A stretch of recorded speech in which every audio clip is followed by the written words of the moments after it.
Live from the Business RadioX studio inside Renaissance Bank, the bank that specializes in understanding you. It's time for North Fulton Business Radio. And hello again, everyone. Welcome to another edition of North Fulton Business Radio. I'm John Ray, and folks, we are broadcasting from inside Renaissance Bank in beautiful Alpharetta. Folks, Renaissance just got named one of the top 10 banks in the United States, not just Georgia, not just the Southeast, but the United States, as surveyed by Forbes magazine. Now, if you want to understand why that happened and you'd like to know maybe or experience a better situation for your business as it relates to your bank, maybe you ought to try Renaissance. So what I'd encourage you to do is go to renaissancebank.com to find out more and be in touch with one of their local offices. I think you'll be glad you did.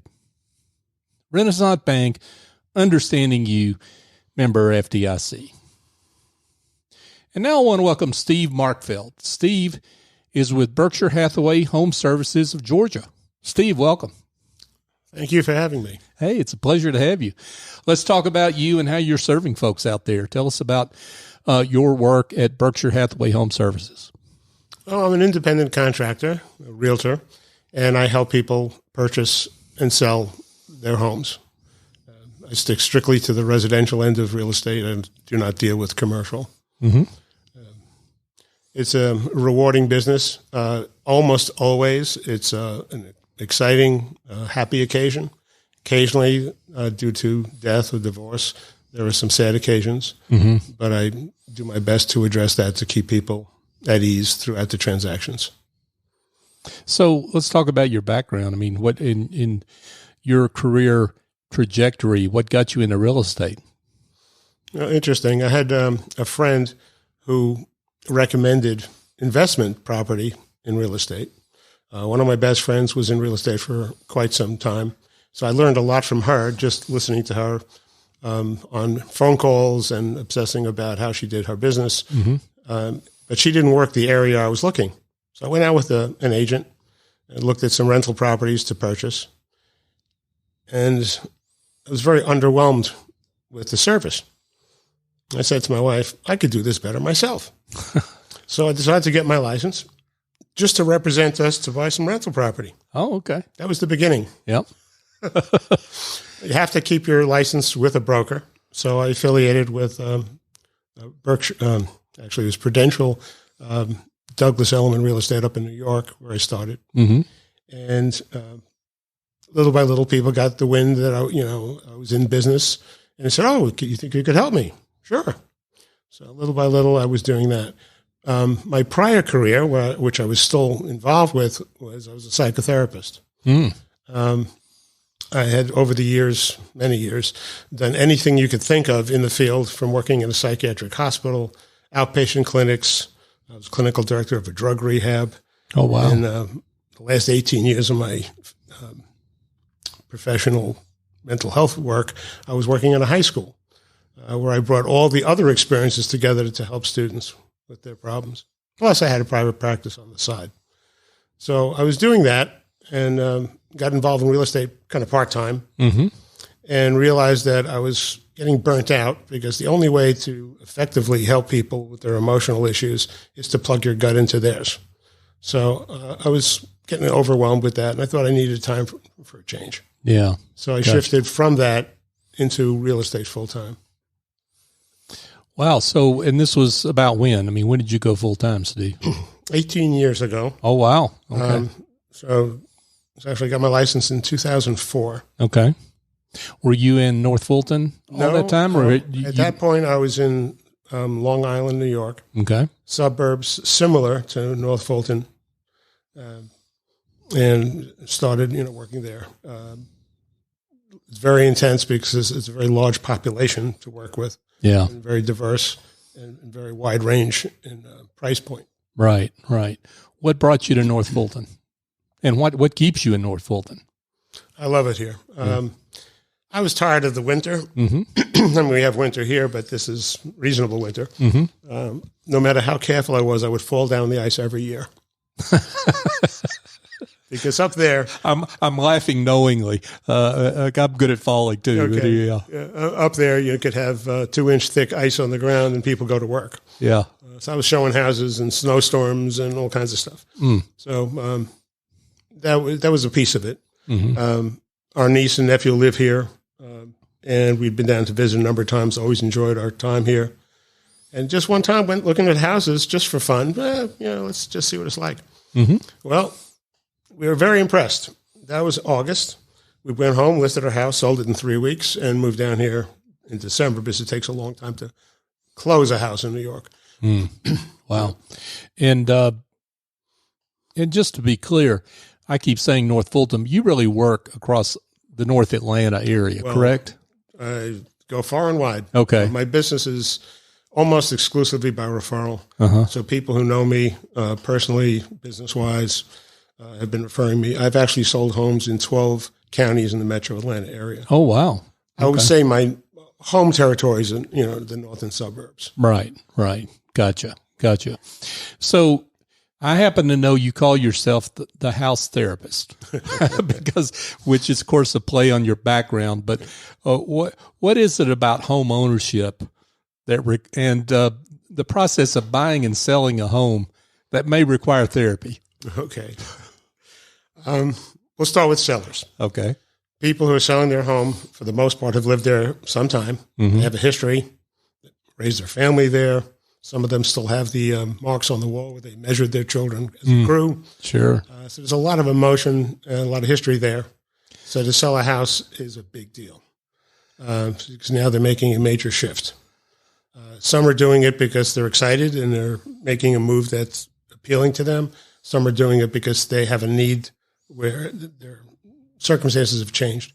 Either economically, they can't afford the house they're in, or maybe physically, there are stairs involved and they need to be on one level. There are many different factors. So there's a lot of varying adjustments emotionally to making a shift in housing. On the buyer side, that's a very exciting time. If somebody threw you a surprise party, you'd walk in there and go, surprise. Well, it gets your heart rate up. You start to sweat a little bit. It's the same sensation you have if you're anxious. So people are excited, but they're also anxious. And I've literally explained this to people and see them physically relax, understanding that it's a complicated dynamic. Right. So I bring that in my background to the forefront to use in helping people feel at ease, understanding their emotional stress and addressing it, because you can't ignore the elephant in the room. Yeah, because this is not people go to the grocery store every week, so they know what happens every week at the grocery store, and they're familiar with those changes over time, but not so with real estate, particularly your primary residence. Yes. As you say, you've been there a while, and that process or the best way to sell that home may have changed. Well, that is true. You have sellers who have sold homes in the past, but if they haven't done it lately, things change. Yeah. And that's pretty constant. Which changes, it varies year to year, sometimes month to month. So I stay on top of that so that I can educate people so they understand what to expect. I try to give as much information as possible so there's as few surprises as possible. And let's talk about the buying side. So the buyers and now why they need a house therapist. Yep. Well, as I started to say, it's an exciting experience. I've dealt with first-time home buyers. I've dealt with people who are buying their 12th home. It really varies. But in every circumstance, they have expectations about what is involved in purchasing a home. And again, depending on the market, they may feel they have a strong case because they're in a buyer's market. If they're in a seller's market, they have to readjust and be competitive in how they go about buying a home. So there's a lot to it. It is usually the largest transaction that anyone does in their life. Whether they're buying a $100,000 home or $1 million home, based on their budget, it's still a big deal, right? To do that.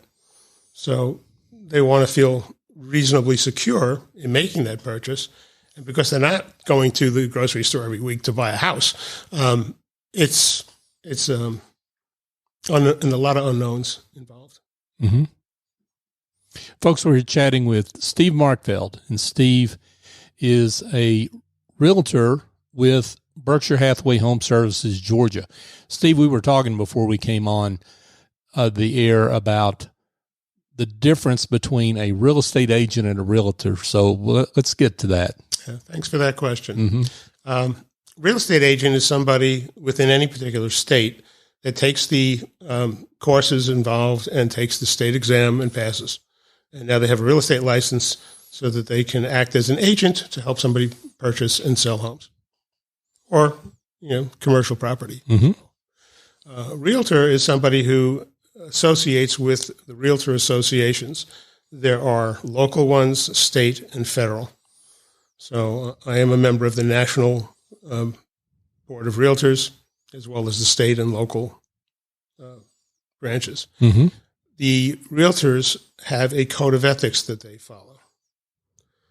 They were founded in 1913.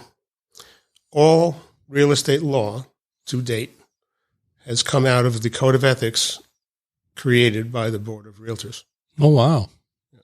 So give some examples on what you would be able to assure folks of when it comes to ethical dealings because you're a realtor and licensed in that way. Okay. Well, prior to the realtors forming their organization, mm-hmm. people could just do anything. Mm-hmm. So they could say anything. Mm-hmm. Oh, yeah, this house is great. The fact that it's been built on top of a cemetery, not a problem. Toxic dump, not a problem. So ethics is very important in giving the facts. Right. So that people can make an educated decision. Mm. So that's one piece. One very simple example is we use the Georgia Association of Realtors contracts, which are very tightly put together. There are very few loopholes in there. And every year they're readjusted to make them even more protective of all parties involved. Mm-hmm. Real estate agents have access if they're willing to pay an extra fee to use those forms. Otherwise, they can use other contracts that are full of holes. If I get a contract from someone who's not a realtor, I will redo it. I will take my time and redo the contract on GAR forms, Georgia Association of Realtor forms, to make sure that everybody is protected. I was a professional as a mental health person. I'm a professional realtor. Mm-hmm. And I take that very seriously to make sure that my clients are served well. It is about their needs, not mine. If I take care of their needs, mine will get met, and it should be in that order. That's great. And does my perception is the average person on the street really doesn't understand this difference. This is true. Yeah. I think it's interchangeable. Mm. Yeah. So, in other words, folks need to, as they look for a real estate professional, they need to look for that designation. That's my bias, yes. I'm with you. And how do they know that? I mean, you've got it listed in your communications, but how do people know that? They would have to ask, or they could look it up online. Yeah. Some companies insist on all the agents being realtors. Mm-hmm. Mine being one of those. So Berkshire Hathaway, yes. I was going to get to that. Berkshire Hathaway HomeServices insist on that. Yes. Okay. So why Berkshire Hathaway HomeServices? I mean, why you could be with any number of real estate companies. Why that one? This is true. As an agent, mm-hmm. realtor or not, you have to keep your license with a broker unless you're your independent broker. Mm-hmm. So when I came from New York, I was with a Prudential affiliate up there, and I went to Prudential Georgia Realty here. That's not why. It wasn't because it was Prudential, although I got to use old shirts that said Prudential. But the important part was I interviewed with a number of the large companies here because I value having a team to work with me. Mm-hmm. I could work on my own, but I'd much rather have a team. So I looked at Prudential Georgia Realty and saw that they provided a lot of service for my clients in marketing properties, as well as a lot of education for me. Mm. And as coming to a new state, especially, I mean, I'm big into learning ongoing anyway, but coming to a new state, I needed to learn how things were done here. So I went with Prudential Georgia, and they turned out to be better than I thought. So I was very happy. The culture in the office was that people were all very helpful, even though technically we compete with each other. Everyone just helps each other. Everyone has their own strengths, and we offer supports to each other. So that, in addition to the formal education that they provide, was a no-brainer. Warren Buffett agreed that this was a really good company. So he bought it. He knows a thing or two, I think. Yeah. So that's how I got to Berkshire Hathaway HomeServices, Georgia Properties, was when Warren took it over. I wish he would have made a shorter name, but nonetheless. Well, that Berkshire Hathaway is getting to be a brand name. I think people now they're finally associating that with Warren Buffett, right? Yes. So let's get back to I guess the therapy piece of it. What do let's start with sellers. What do sellers need to do to prepare for selling their home? Okay. And again, this is general. They need to depersonalize. I've seen houses that are sterile. Everything's been removed. That's too much. But there is, people have a lot of, family pictures up on the walls. Those should be put away. Religious information, doesn't matter which religion, it's personal, so they should be put away. Having some decorative items around the house is important. You want to have accents in the house, but you want it to be as neutral as possible. So people come in, they can imagine themselves living in this house. If they see your family photographs, they say, oh, no, that's not my family. Right. So they can come in and see the house in that way. It's important to have the house orderly as well. There are people who have sold. I've gone into houses that were for sale, and you wonder, like, what were they thinking? Because the house is a mess. Everything's scattered all over the place. It's dirty. It doesn't show well. Will it sell? Yes. And depending on the market, how quickly it'll sell. Will it get top dollar? No. It will not. So you want things to be neat, clean, orderly, accented, but not personalized. The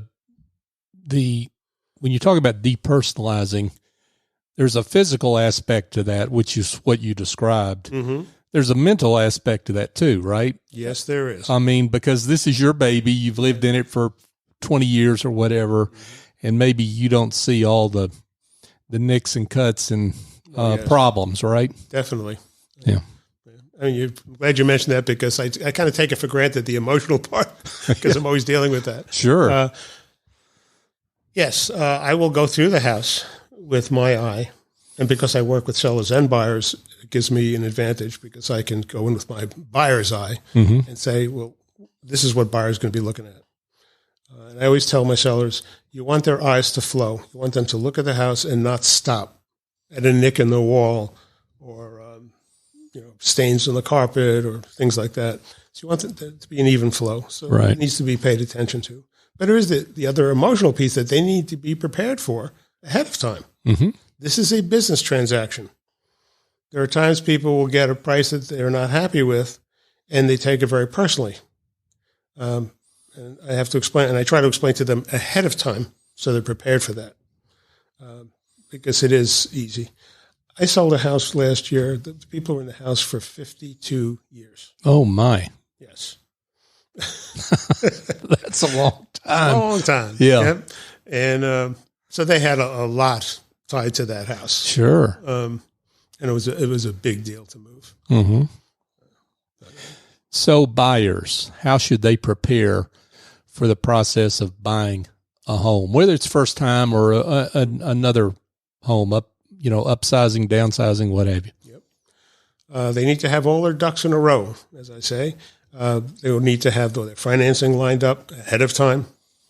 That's not just speaking to a lender or saying, oh, I know how much I could get, and I know what the interest rates are, because it's surprising. There are details that they don't understand. So whether they're paying cash, if they're paying cash, they need to have the money available in funds that are easily accessible and they have to be prepared with a document that shows that they have the funds to move forward with a cash deal. If they're getting a mortgage, they need to have a pre-approval. There are pre-qualification letters that you get, which means that you've told the lender what your income is and what your debt-to-income ratio is and all this. But a pre-approval, they've looked at the documents. Mm-hmm. So it's not just your word. And maybe you left something out and you forgot. Right. So they make sure they have all the information. So the pre-approval, says, yes, these people can move forward. Plus, they need to know what they're looking for in a house. So to be as close as possible to what is important to them. What would they like and what do they need? There are differences. And I ask a lot of questions to come to that. And sometimes there are adjustments made as we're looking through the process. And I always ask people for feedback after each house that we look at. What are the pros and cons? How many homes should someone look at before they make a decision? Well, it varies, and it varies depending on the time, what's going on in the market. Right. On average, over the years, I would say 12. Okay. Had one case, I do not recommend it, went through 50 houses. They were moving from another country here, and I went out with the husband looking at houses, and the wife was looking at our online. But they would come from another country, and they were very insecure, and we did that. But we did that quickly. Mm-hmm. Allotted enough time for that. There are times where people look at 2 or 3 houses. Personally, I looked at a house, our first house that we bought, and first house we saw, loved it. So we can't buy it. This is the first house. And it was a very slow time in the market. We ended up looking at many houses, and we came back and bought the first house we saw. Wow. So, and what I kind of hear you saying there, it really depends on what's going on in the market as well. Mm-hmm. So, and that's where you come in to be able to advise folks on how quickly they ought to be prepared to move. Exactly. Yeah. Yeah. So, Steve, there's a lot of folks out there that are DIYers, do-it-yourselfers. Yep. They like to think that they can sell a house, save on commission, or they can buy on their own, and they don't really need a real estate professional. Talk to those folks on why it's important to have someone like you on their side. Well, to be totally objective, there are some people who can sell their house on their own if all the planets are lined up right and the market is in the right place. But they're gambling because do they really know what their home is worth? They can go on, certain sites. I won't mention names, but there are sites that will give you prices that are inaccurate, to put it mildly. So they don't really know from that. They can speak to a neighbor who said, "Oh, I sold my house for X number of dollars." Well, maybe they did, and maybe they just said they did. So getting accurate information as far as sale price is one piece. Saving on commission, if you happen to have a friend or relative or neighbor who wants to buy the house and you just connect, great, independent of the price. Sure. That's nice. But if you're dealing with buyers coming in, most of them have agents. So that commission, you're only saving half. However, the buyers who are looking at what are called FSBOs, for sale by owners, are also looking to save on that commission because they know there's no listing agent. Mm-hmm. So you have both sides trying to negotiate for that piece. So everybody's looking to save money. On top of that, people who are selling on their own don't understand all the dynamics of the contract, or the follow-through that has to go on beyond the meeting of minds and agreement to go through with the purchase or sale. So there's a lot to it. And then there's all the emotional pieces of taking care of all this on your own. And people want to see your house. So there's a sign in the yard.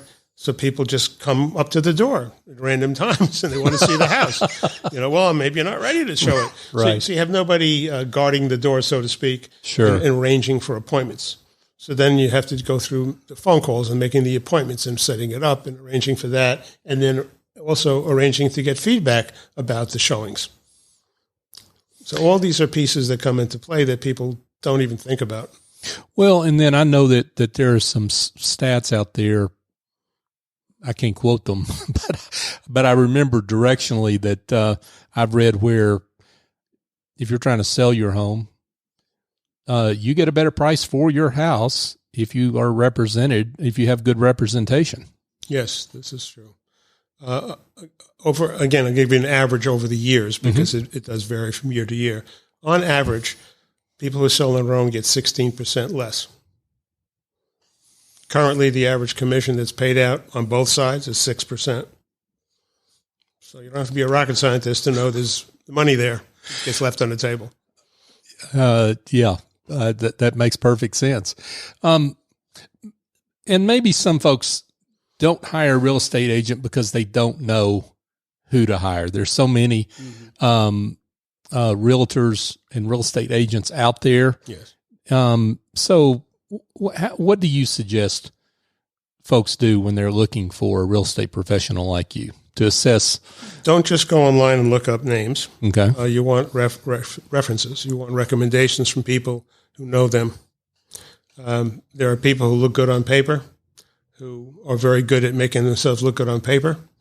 And there are people who, are very good at taking care of people's needs. They don't focus on the marketing for themselves. Focus on the marketing for their clients. So personal recommendations, very important. And then interviewing people and speaking to them. How do they feel when you speak to them?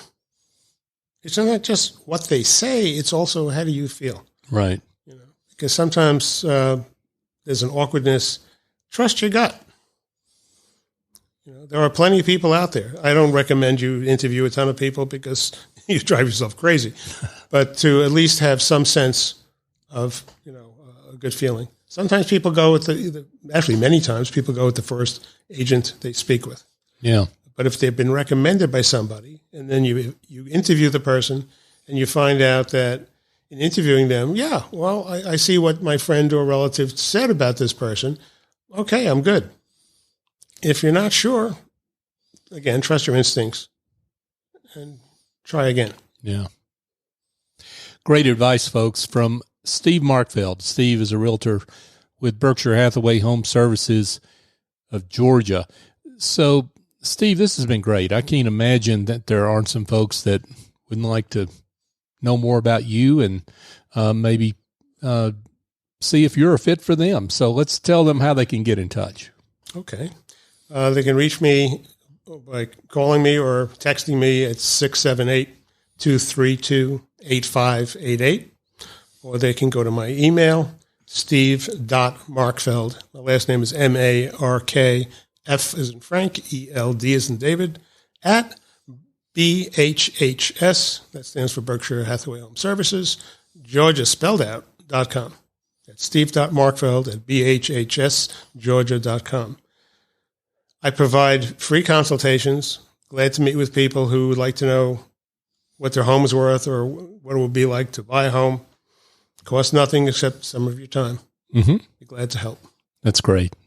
Steve Markfeld, Berkshire Hathaway HomeServices, Georgia. Steve, this has been very informative. Thank you so much for coming on. Thank you for having me. Absolutely.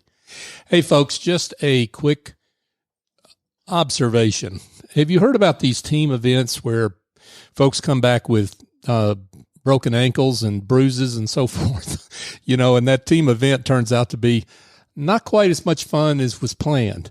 Well, if you want a different experience for your corporate team building event, be in touch with Andrew Traub and his team over at A&S Culinary Concepts. Andrew can be reached at 678-336-9196. You can also go to asculinaryconcepts.com. They have an award-winning culinary studio. They do corporate catering. They've got Big Green Egg boot camps, and that's a whole nother great story, which I encourage you to hear about because those are terrific. But they handle these corporate team building events, and you get to cook together and eat together, and it doesn't really get any better than that. They do a great job with it. They're in the Johns Creek area on Jonesbridge Road and easy to get to.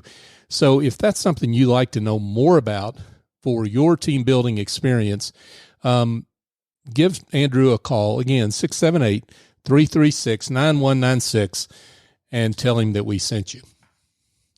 And folks, North Fulton Business Radio is on all the major podcast apps. You can find the show by searching North Fulton Business Radio, using that search term on your favorite app. We would love it if you would subscribe to the show and share the show. So if you've heard something here from our interview with Steve that makes you want to share the show with someone else, we'd be grateful for that, or in really any of our shows, because we're in the business of highlighting great business leaders in our community, and you can help us help them in celebrating and showcasing their work. So for my guest, Steve Markfeld, I'm John Ray. Join us next time here on North Fulton Business Radio.